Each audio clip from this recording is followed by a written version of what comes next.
history, apologetics, and more. We're making education, families, and America great again. Here's Ray. Well, welcome to Ray Moore Live again. Here we are on Tuesday morning, 11 a.m., and we do it once a week on Tuesday for about an hour. Getting good response.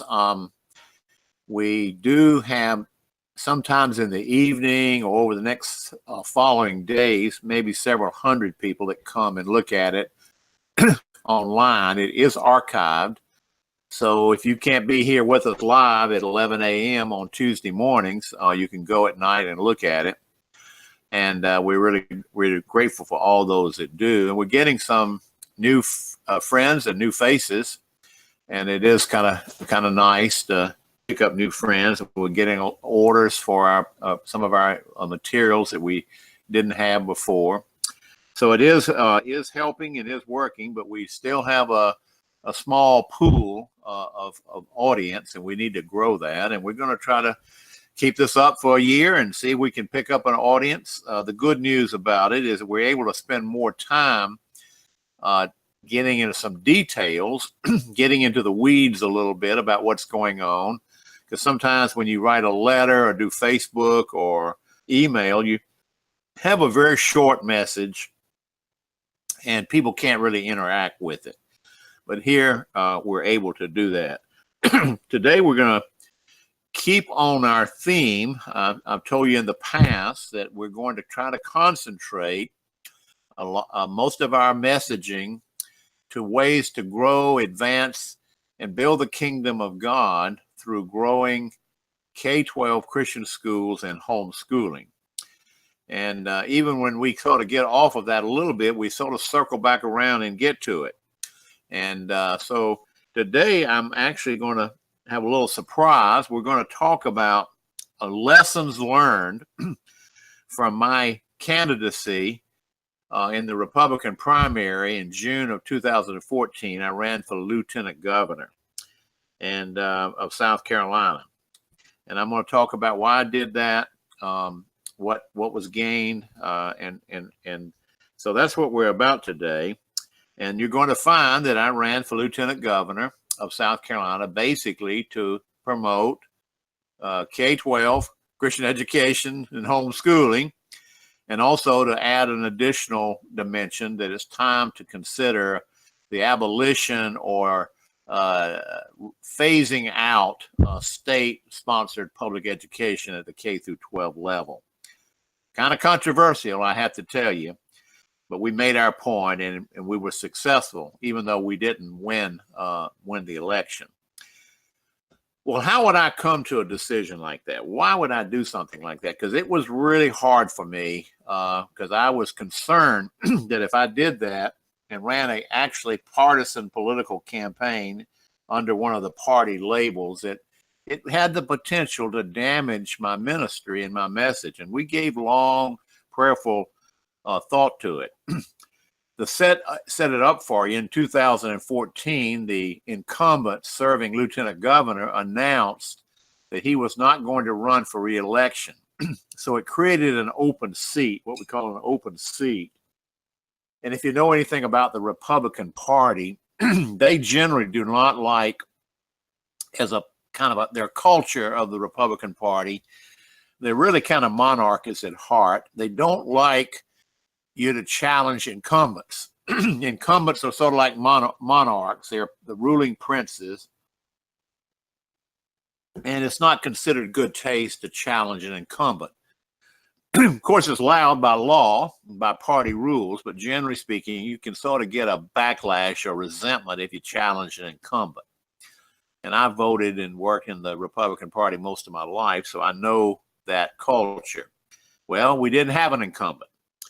And I saw it as an opportunity maybe to step up and offer my agenda, my ministry agenda. Our agenda of growing and advancing Christian education is a ministry, not a political agenda, even though it has some cultural and political ramifications down the road or down the line. So I did go ahead and announce that I was going to run. And to protect the ministry, I took a leave of absence, was not employed during the period of my campaign. And we had a board member, Reverend Lee Adams, who came in and became the acting director for Frontline Ministries in the Exodus Mandate. Not easy, because I didn't have an income for a few months. So from March 28th, I think, when I made an announcement, till the primary was in June, maybe June 14th. I'm a little shaky on the precise time. About 3 months, I was unemployed and lived off of savings. And of course, my wife was employed, so we did have some income from her. But I felt like I needed to do it. And one of the reasons was, even though we were making our message around the country, we're sort of isolated, and sometimes we don't have big budgets, and we just can't really successfully reach out on a mass scale to millions of people with our message. The Christian establishment, the pastors and the Christian leadership, are shutting us out because they really want to fix public education. And I've talked in the past about Kevin Novak's book, Abolition, and we've talked about that in the past. I hope you can get that. You can get it online, Amazon, Abolition by Kevin R. Novak. He talks a lot about the Christian establishment shutting this message out. They don't want to hear it because it's considered controversial, and it puts them on the spot. They have to do something. So they kind of dilly-dally around and play around and say, oh, public schools are bad and we're going to fix them. Well, you're not going to fix them. And that's one of the most important messages I have to give. So I saw maybe this would be an opportunity on a small budget to expand my message. And I had a dream or prayer that maybe I was running for Lieutenant Governor of South Carolina. Maybe we could go national, and somehow would be so controversial. And I'm not ashamed of that. It's a good thing that I'm controversial on this, and it would get some national attention.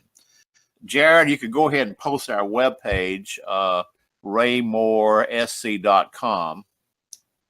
This is the webpage I had for Lieutenant Governor.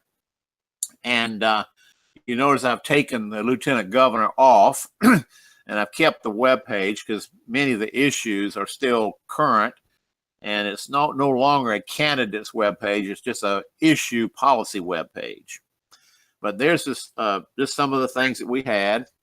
The bottom right is a picture of me and Gail that was on our campaign letter tour. Keep going on that. You can go back to the photos right there. You can move those along. All right, we talked about the documentary Indoctrination, for which I was the executive producer.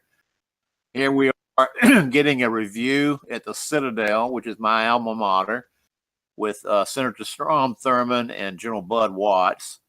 We were reviewing the Corps cadets there, and my son happened to be the cadet colonel and regimental commander, and that's why I was invited to be in the review. Pretty big moment for a father.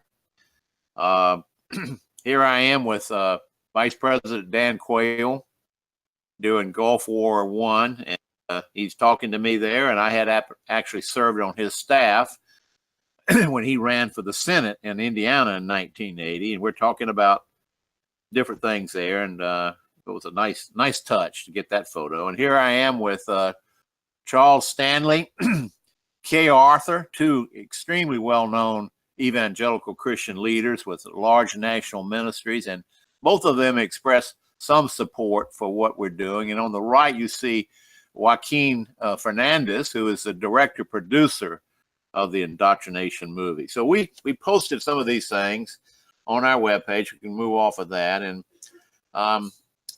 go back up. All right. So we're going to switch now to HuffPost. And this was a big moment. All right, there we go. Just hold it for a minute here. I'll set it up. We had prayed and hoped that somehow the issues that we were raising could go national.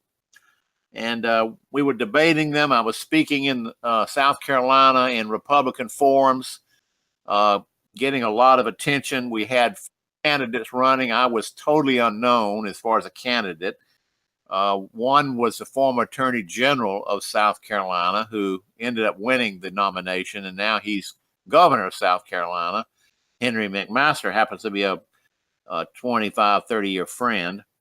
And then we had another wealthy man running who put probably nearly $1 million into the campaign. And then the former governor of South Carolina's son, Mike Campbell, was running, very popular family. And interestingly enough, all four of us are members of pretty good evangelical churches.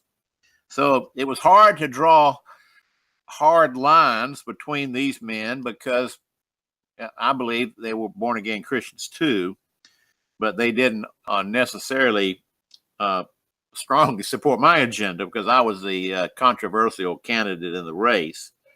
The former governor's son, Mike Campbell, actually homeschools his kids. And so we were debating, and every time we would have a forum on education, you always get questions on education. All the other candidates talk about all their plans and how they were going to fix the public schools. And, I'm not judging them. I think they were sincere and hoped it could be done. But I would always speak up and say, no, get your kids out of those pagan public schools if you love them. And by the way, you can't fix socialism. You can't fix the schools. We need to get the kids out, and we need to abandon that model and phase it out and go back entirely to private Christian and home education, which was the original American model, and it happens to also be the scriptural model. Well, I can tell you that turned some heads. People were just gasping when they heard that for the first time. Nobody had been saying things like that in most any state. If you find people that are upset politically about public education, and a lot of you Republicans are really upset, they always say we're going to fix it. Well, the harder they try to fix it, the worse it gets. People have been in school reform since Dewey, since the turn of the 20th century. They've been going to fix public schools. And it's time for conservatives to get a life and give it up and quit this silly idea that you can fix socialism. You have to abandon it. And I made those points in my campaign, and it really upset people in the state, and even a lot of Christians got upset. But I was determined to try to move the ball down the field a little bit. And even though I knew it was a losing argument because the public is not ready for it yet, it's okay to lose a campaign if you put another brick on the wall. And that's what we did. So now we're going to see what happened was I made a speech in Charleston on April 7th. The most important 7 minutes of my life up to that time, because this thing went viral and went around the country a few times. And so Huffington Post picked it up and attacked me, and we're going to play that right now.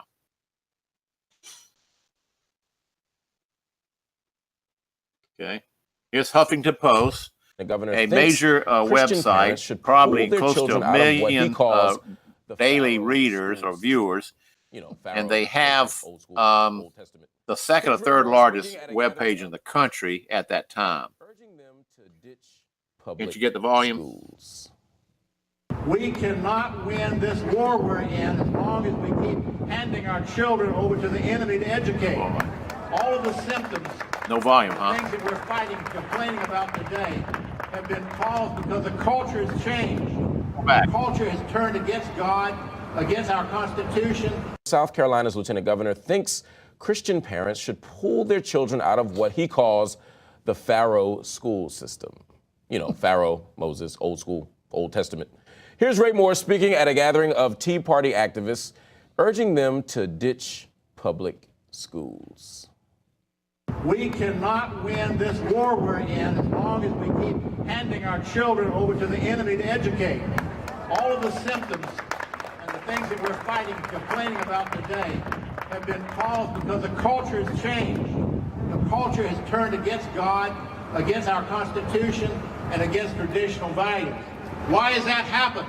is fundamentally and largely responsible because of the public school system. We've had 6 or 7 generations where most of us have put our children in the godless pagan school system. It cannot be fixed. It's a socialistic model, and we need to abandon that. As conservatives and Christians, if you think you're going to win this war you're in and leave your children in those schools, it will not happen. It will not happen. It's a socialistic model. Everybody gets to go to school. It's bad. They teach things like dinosaurs existed. The earth is more than 6,000 years old. Prove it. It's the devil's playground. Sir. This guy is of an age when Protestant Christians were the moral majority, right? Yeah. So he's talking about these issues in a very outdated, outmoded, out of touch way. I don't want to dismiss him completely. I mean, I don't want to dismiss his point of view completely, because I do think a lot of parents who are religious struggle with the question about, do I put my kids in a private school with a religious tradition, or do I put them in public school? No, I think it's a fair conversation to have. I think it's a fair. I'm being tongue in cheek a bit, because I think the particular issues that he's resting on are problematic. But I think the right to defend your children from the evils of public education, if you think there's something problematic about public education, is absolutely one you should defend. I think if you have a belief system that school doesn't speak to or honor, you should do it at home or do it in another school. I think that's totally reasonable. And I think, many traditions of people have been doing that for years. I offer him respect, but I still think that dinosaurs existed. I don't think most people think about it the way this guy does. Most people are much more, I think, reasonable in their approach, and much less martial. They're like, well, on the one hand, we have this school which teaches our tradition. On the other hand, the public school, which probably has more resources, also but doesn't teach our tradition. So each kid's different. A lot of families probably have different approaches for different kids. It's not this black and white thing.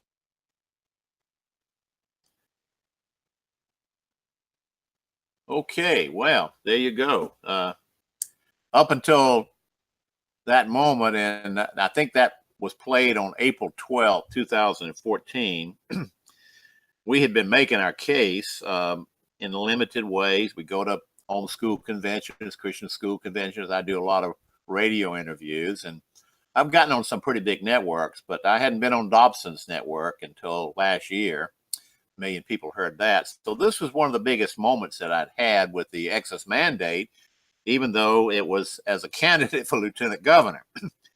And I had hoped that we could be provocative enough in our campaign that we would get attention, and we were praying that we'd get attacked.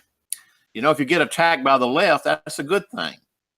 Now, was it nice to have over 1,000 emails and Facebooks with some of the nastiest comments? We kept them on file, but we can't show you the words that we got from the liberals about my message. I mean, it was, sometimes conservatives can get angry and upset and, say some bad things.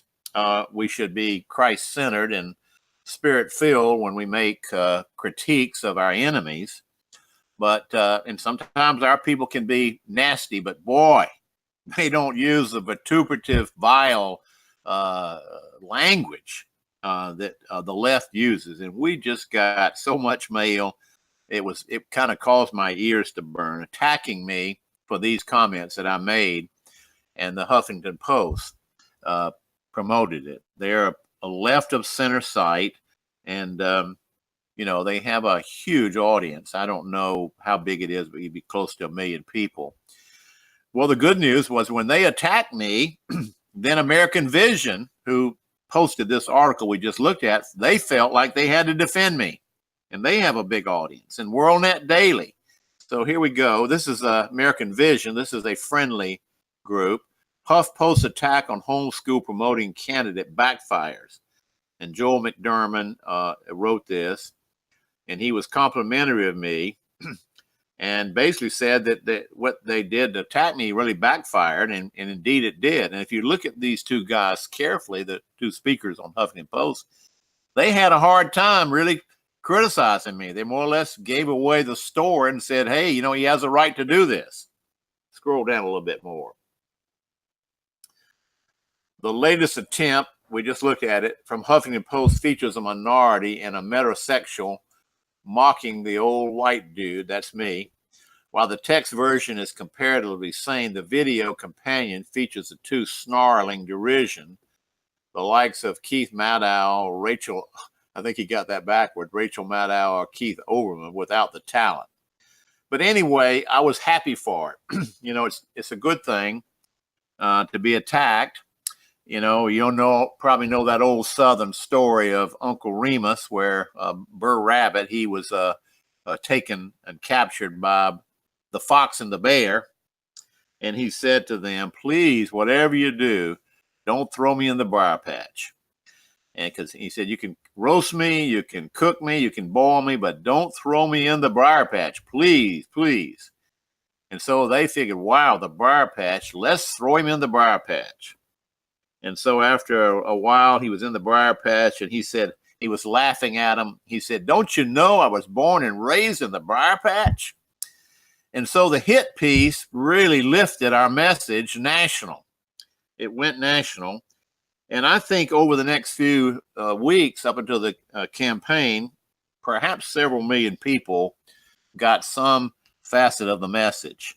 Let's go down to the Newsmax one next. Yeah, there it is. Newsmax is a conservative, Republican-leaning website, and they have probably a million or more audience, a big audience. And I've never been featured there until April 22nd, 2014. And they just basically felt a need to defend me because I was so harshly attacked by Huffington Post. So this is the way the political system works. Somebody attacks the conservative, then the conservatives feel like they have to defend him, even if they don't agree with him fully. If somebody attacks the liberals, then the liberals run to his defense. And so they ran to my defense. And you can see and they quoted me precisely what I wanted to say. And it was put out to conservatives all over the world. And I mean, I was just a tickle pink over what had happened to me. I call it a socialistic model, which it is, public education. It can't be fixed and should be abandoned. One of the most important messages that we're trying to give. And then keep on going.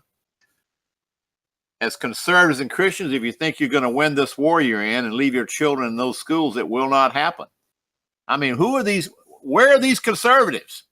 They can't figure this out. The liberals know they've got us. They've got the culture. They're going to win this war in the long run because they have all the children. They've got 85% of the children at the K-12 level. And they have most of the Christian and conservative kids too. I mean, this is not rocket science, my friends. This is not rocket science, Christian. This is not rocket science, pastor. You're not going to win if you keep doing the dumb things you're doing, hooping around and protesting and whining and complaining about what the liberals, oh, Mr. Liberal, please stop hurting my children. If you love your children, get them out of the schools. And that's what I said to the state of South Carolina for 3 months in 2014. And I also said it to the United States of America, not to maybe several million people. It was pretty amazing. Of course, we'd also debated the Common Core standards, which were real strong in the nation at that time, and I think adopted by 45 states. It says 40 states here. And so we were able to really put our message out. And I hate to have to tell you that it was not received well in my state. Here we are, a red state, 700,000 Baptists, which is basically a Bible-based evangelical denomination.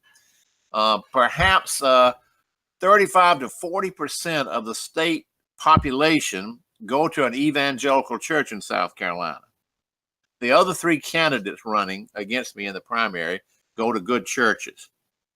But I can tell you it was not well received. Now, I didn't have a chance to win, and my wife was very glad that I didn't win, but we had no chance. And I put a message out in such a way that I was jabbing the voters. I wasn't asking so much for their help as much as I was correcting them. And that's not what you do as a candidate if you want to win. I was telling them they were wrong, and I was telling the churches that they were wrong, and they needed to correct themselves. And so we didn't win. We got 8% of the vote, and we got over 24,000 votes, which is out of 300,000. But I can tell you, every one of those 24,000 that voted for me in June of 2014, they meant it. They really meant it. And I'm very proud of those 24,000 people. And I'm happy to report that we did pretty well in Greenville County and Spartanburg, which are the heavy evangelical centers of our state. We got 12% of the primary vote in Greenville and maybe 10% in Spartanburg, 2% along the coast in Charleston. So we did very poorly in the more liberal areas of the state, including the Midlands where I live. Wherever the government, the University of South Carolina, state government is strong, we didn't do well because they don't tend to be as conservative of voters. Okay, let's see. I lost the primary, but I endorse my friend Henry McMaster, who ran first, and it caused the second place candidate to drop out of the race because he realized that, all four of us were appealing to the evangelical population. And the second place candidate had staked out a very honorable, decent claim to them. He was a very popular, wealthy businessman from Charleston, and a really honorable Christian man who I came to like and admire, but he public schooled his kids. And the other candidate had put his kids in a private school. So I endorsed my friend Henry McMaster, who went on to win the election. It became lieutenant governor. And then now he is the governor of the state of South Carolina and running for re-election as governor. So I was able to actually put my message out in a strong way and on a national scale, and also able to affect the process. And he's been a longtime friend, and he was very grateful for my endorsement because it caused the McKinney, the second place candidate, just to drop out of the race. And I understand he spent close to $1 million, and I spent $45,000, and was pretty high for me. But again, our name ID was probably 2% at the beginning, and maybe we raised it to 8 or 10%. And you can't win without high name ID. All right, let's look at a few of the other clips, endorsements. This is a news release that we put out on the 28th of March. And that was the day I took a temporary leave of absence from the Exodus Mandate Ministry and stepped aside so that I wouldn't involve the ministry in any kind of official way in the campaign, even though the messages are very similar. We pretty well carried the same message, but we just politicized it. We ran on education freedom.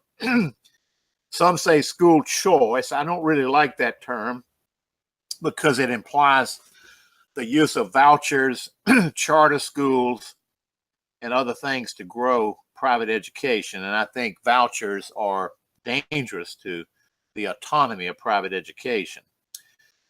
We use it to promote our movie Indoctrination, and we focus on the theme, what once was can be again. And I've adopted that, and we use that same message, that same theme at a speech that I gave at Liberty University last year, celebrating the 500th anniversary of the Reformation.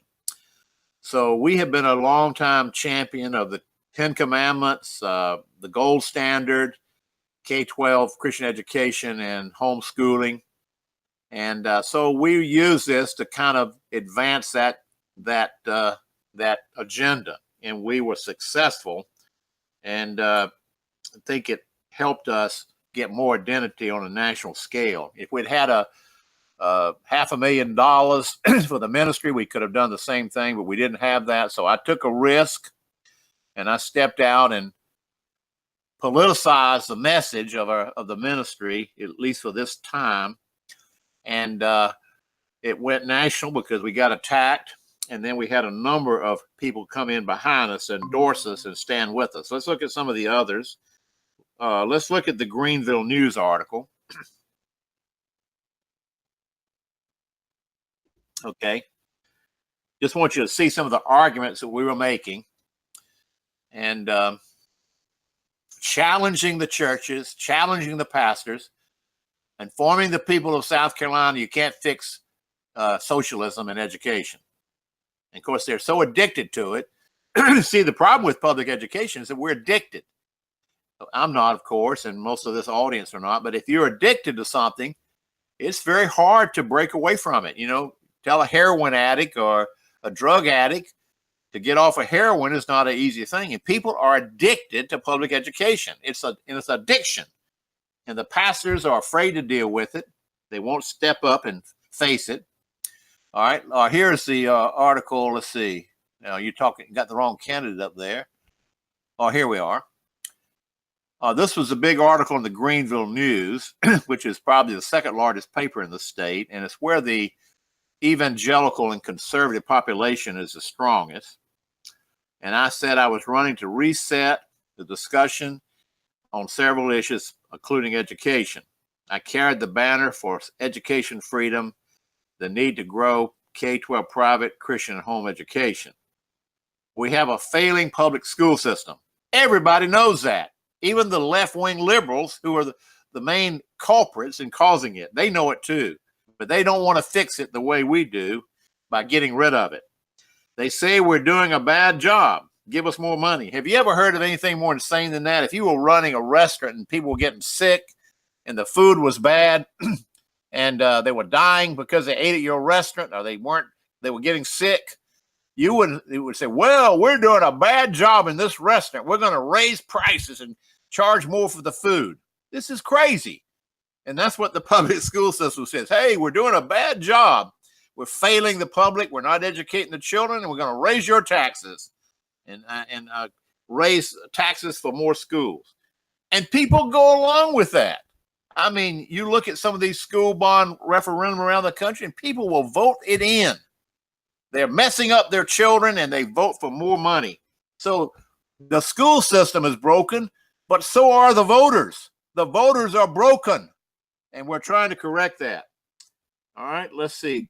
I think we could go to the next to the Christian Post endorsement. Here we go. This is Richard Viguerie, who is a personal friend, one of the leading conservative political thinkers in the country, and he endorsed me, probably knowing that I didn't really have a chance, but I'm really grateful for that. Scroll down a little bit, you can see here we are at a rally. And we had a problem of having an argument for the public that offended a lot of people. And they didn't like the argument we were making. We weren't tickling their ears. You know, it says in the 2 Timothy 4, it says that the people, the churches, will heap to themselves teachers having itching ears or tickling their ears. The preachers, when times are bad and spirituality is down and morality is down, you'd think the preachers would stand up and preach hard the word of God and tell the people what they're supposed to be doing. No, they don't. They conform to the time. You remember when Moses went up on the mountain to receive the 10 Commandments, and he was gone a while, and so the people pressured Aaron, who should have known better, to fashion a golden calf, and he did. Here he was, the high priest of Israel, and he went along with idolatry. And so Moses came down off the mountain. He was pretty upset. And you know what Aaron said? Oh, the people made me do it. They made me do it. And so the preachers are weak too, when they should be strong. And I wasn't weak. I stood up to the culture, and I pushed back. And I am proud of those 24,000 voters in South Carolina that supported me. Let's go on down. Scroll on down. And I was, let's see, let me, some of the same things that I said on that day in Charleston. If we get rid of anti-Christian, pagan, and godless public schools, we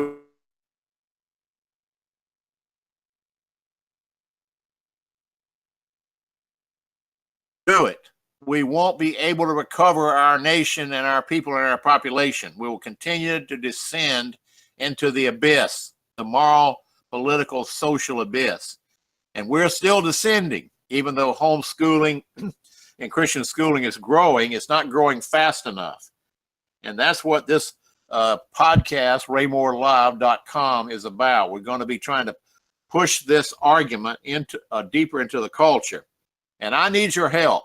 If you're on and you like this, it is archived. You can come on at any time of day. You can come tonight and look at this one. If you're not here today, of course, if you're here today, you may not need to look at it again. But I have had people go and look at some of them 2 or 3 times to get the argument, because it's a new paradigm. Remember, most of our good people are trying to fix the socialistic model. This is insanity. And we've got to change how we approach this fight we're in.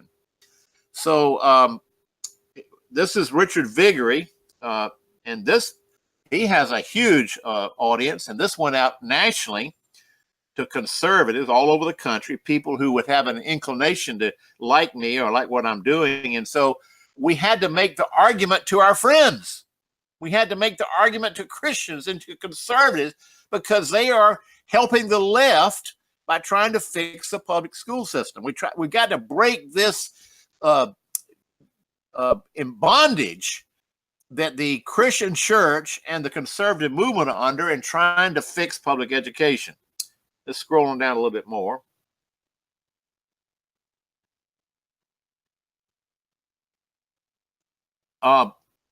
In dealing with Common Core, we fought that. We made that an issue in the campaign. And it's been an issue all across the country, but many of the people who fight Common Core are trying to get the public schools to give it up. Well, if they give up Common Core, they'll just come back in with something else just as bad with a new name. And it was such a hot issue in South Carolina that the legislature repealed Common Core in South Carolina. It actually was repealed, and they renamed it and kept 91% of the same agenda. So they repealed it and then ratified it again under a new name. And everybody around in South Carolina, the conservatives all said, "Oh, praise the Lord, we won. They repealed Common Core." No, they didn't. They just renamed it. And they're doing that all over the country and faking our people out. And it takes conservatives, because they're so dumb, 5 years to realize they were fooled again. They fool our people. They're so naive and gullible. And it's maddening. You deal with the left, they're evil, venal, corrupt, vile, and you deal with the good people, the conservatives, and they're dumb and ignorant and won't do the right thing either. So we really are in a jam. But anyway, I took them on, and I was successful, even though I didn't win. I may sound a little hot today, but just reliving it causes me to realize that we've got to get our act together, conservatives, if we're going to win this fight. All right, let's go to Christian Post.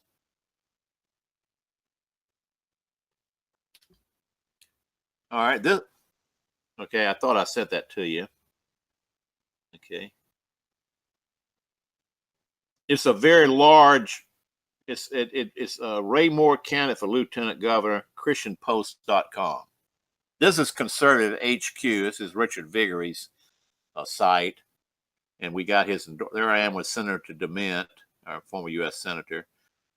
He didn't endorse me, but I was at a meeting, got a picture with him.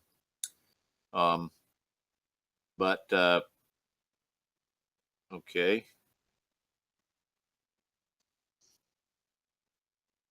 Oh, this one? Okay. Oh, okay, good. Yeah. All right. Right. I didn't realize that. The Christian Post is a very large online international newspaper. And we got a good article there. And this went overseas. It wasn't just in the United States. And again, remember, if I hadn't run, I'd still be kind of in the shallow waters, because it's hard sometimes to get people to pay attention to a small ministry like we have. We do have coordinators in about 20 states. We have 2.5 people on the staff. So we're a small ministry with a small to medium budget, and we've been able to get it out. But people, they don't donate like they should. And frankly, I should say something about that. If you want to give us a donation, I think you can see in the upper right column of the RayMoreLive.com webpage. There it is in the upper right button. We certainly need donations just to keep the Ray Moore Live program going. And then if you want to, you can also go to ExodusMandate.org. But for this program, if you gave through this donate button, we would know it came as a result of the program itself. And we're feeling that we're being very successful with this, even though the audience is small, because we're getting new volunteers and workers as a result of it. There are a group of people out there who are serious about saving the country, saving the family, and saving the church. And we believe God has helped us have a part of that agenda. And if people will really join in with us, we can make some real headway. So we're picking up a lot of new support, but we really need to expand this audience to several thousands of people. And I think the best program we've had, we did have one unusually good one. We had 700 people that looked at it. And typically there may be 100 to 200. I haven't checked with Jarrett lately on that, but we're getting some good folk. We just need to expand it. Now you can also, capture the RayMoreLive.com webpage and send it out to your email list or to your Facebook list. And that people are doing that. We need that kind of help. We need you, if you like what I'm saying and doing, not just to come and join us, but to let your people know, because we are making the argument. We're making the winning argument. We're making the strategic argument. We're making the biblical argument. And if you're still stuck in public school reform, you're on a sinking ship. And if you keep it up trying to fix the public schools when you could be building something new, you will waste all your time and the ship will go down and you will drown with everybody that you tried to save. But it's time we're on the Titanic and there's an argument on the deck of the ship. Some are saying, bail water, help us save the ship. And some are saying, no, it's time to man the lifeboats. And there's a fight going on the deck between the ones that want to bail water and those who want to man the lifeboats. And I'm in the lifeboat group. And if we don't man the lifeboats pretty soon with everybody, we're going to lose everybody and we're going to lose the ship anyway. So the ship cannot be fixed. It's socialism. It should not exist. And we've got to get our mind around that. I deal with so many good conservative Christians who are out there, spend all their time, write your congressman, write a letter to the editor, go to Washington and testify and ask them to fix the public schools. I don't do that. I tell the politicians to get rid of the public schools. I tell the politicians it can't be fixed. But they're so afraid of offending public school teachers and offending these public school addicts, they won't take a stand. And the only way we're going to change that, Christian and conservative, if we start getting people out and we can grow this movement to 25, 30, or 40%, it'll start unraveling. And then the politicians, they're always the last ones to do anything, even the good ones. They will join our effort and because they want to get reelected. So we make it politically practical for them to win, they will join with us. But if you go around trying to do the left's agenda by trying to fix the public schools, which most of our people are doing, you're going to continue to lose and you're not going to fix the schools. I've talked to people that have been in school reform for 20 or 30 years, and they haven't even won a single major fight. We're not winning anything. It's like we're in a basketball game, running up and down the court and turning the ball over and having the ball stolen, missing our shots, and the score is 100-0. Liberals and leftists and communists 100, and Christians and conservatives 0. After a while, we're not even in the game, and you got to spend your time telling conservatives and Christians and pastors this, because they're just not in the game, and they're just playing games, and I'm not playing games on this anymore. Okay, let's see. Let's go to American Renewal. American Renewal Project. This will probably be the last one here. Yeah. This is David Lane, who is a personal friend. He has a very important website, American Renewal, and this is where he talks about the Christian heritage of the United States. At some time in the future, I'm going to do a program on Is America a Christian Nation? And I was in a debate in 2009 with a famous atheist on this topic, and I actually used this book you see on the right for some of my resources.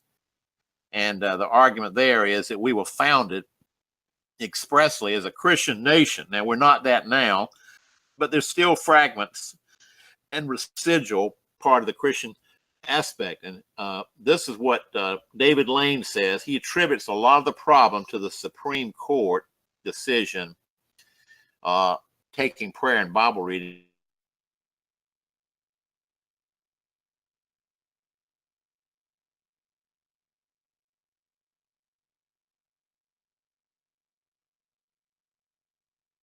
reason is a system now is so corrupt and so godless, and so pagan, it can't be reformed. It shows Fisher Ames, who many say was one of the found authors of the First Amendment. Our liberty depends on education. Our laws and habits is founded on morals, religion, whose authority reigns in the heart and on the influence of these governors, rulers. So we've lost our Christian consensus, our Christian heritage. And so the only way to get it back is for the churches, the pastors, and the conservatives to do the right thing with their children. And we could create parity and a level. Let's sum up real quick, and then we'll open up the rest of the time for questions. I took a risk that I would step away from my ministry for 3 months and run for lieutenant governor. Took a leave of absence so I didn't entangle the ministry arguments that I use in the ministry. And I was able to make the case well enough. It didn't change, not many people supported it. I did run last, but I was able to affect the race and help the guy who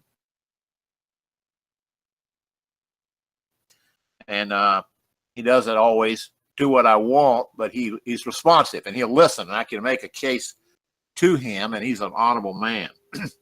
And so we had a great effect on the process, and we were able to get it out nationally. And it's okay to lose. We're going to have a lot of people losing, but we put a new brick on the wall.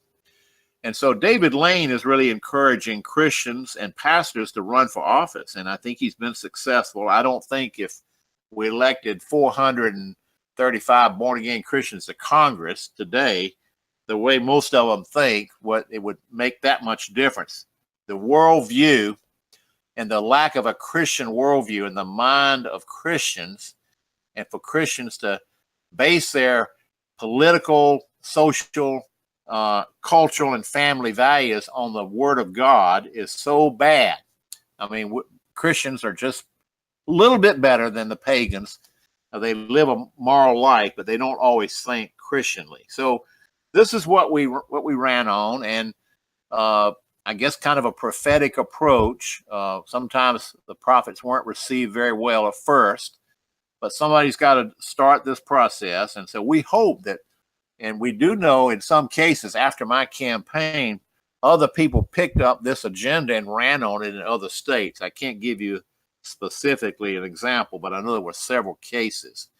So we had a much bigger impact than we originally thought we could. All right, that's where we'll stop today, and maybe a question or two would, if you have a rebuttal, criticism, we'll take those as well. And write in if you need information.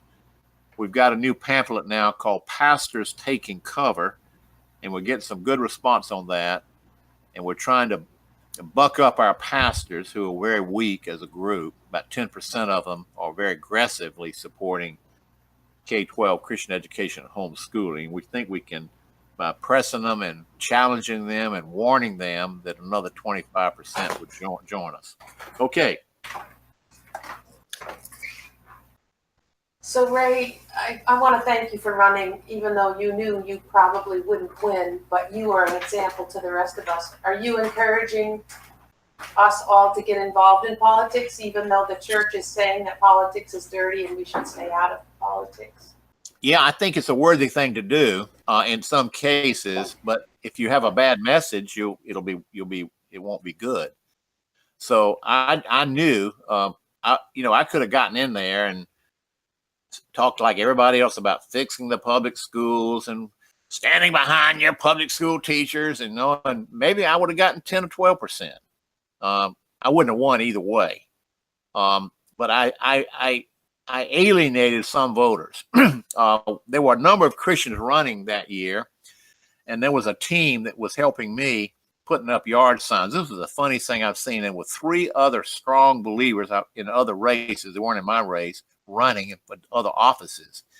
And there was a group around the state that were putting up our yard signs all over the state. And these were Christian men running alongside me in other elections. And they put my yard sign up and the other 2 men's yard signs. And we'd go back the next day, and sometimes we would go back within 2 or 3 hours, and my yard signs were torn down, but they leave the other 2. Now, they were good men, but they were not a threat to this system. And we think public school teachers and people were going all over the state just following our yard signs, and we couldn't even keep yard signs up. Wow. I could hardly keep them up in my neighborhood. And we had them in the neighborhood too, right near where, a few 100, 200 yards from where I live. And I would put them up and go back a couple of hours later. They'd taken them down right in my front yard, not quite in my front yard, but in my neighborhood. And they were working hard against me. And we think it was the public school people threatening the pastors, but that's okay. I took them on and I popped them and I told them I didn't mention the debate. We did have a statewide debate and on educational TV. And we don't know for sure, but it could have been 250,000 people looked at it and watched it. And, I did pretty well, but, you couldn't have any notes. And the questions would rotate, and so sometimes I would get the very first question, and then if it was in the rotation, I might be fourth. And my best moment in the debate was there was a question asked about there were a lot of shootings in Myrtle Beach, South Carolina, on the beach, and people were being killed. Not 100 people, but maybe 3 or 4. And so the governor posted extra law enforcement down on the beach, and we got a question about that. And I was the last one to answer. And it was basically about people hurting children and different things like that. And so I really prayed. When my time came, I made a comment like this, quoted Gandalf. You remember from The Lord of the Rings? Yes. It's a famous quote, and they're standing on the mountain looking over the people. And of course, they didn't want to have to fight the orcs and Sauron. And Gandalf makes this famous statement. I said this, and it got on the front page of all the papers. I said, I'm more concerned about the attacks and the damage being done to our children in the public school system, the terrorism in the public schools against children by the left. That's what concerns me more than a few people being killed at the beach. And I quoted Gandalf. I said, people of South Carolina, war is determined against you and your children, whether you want it or not. And that made the front page of the paper. So I just was amazed. So they didn't like what I was saying, and they thought it was so bizarre and so strange that they publicized it. And that's what I wanted. I wanted the publicity. They quoted me accurately.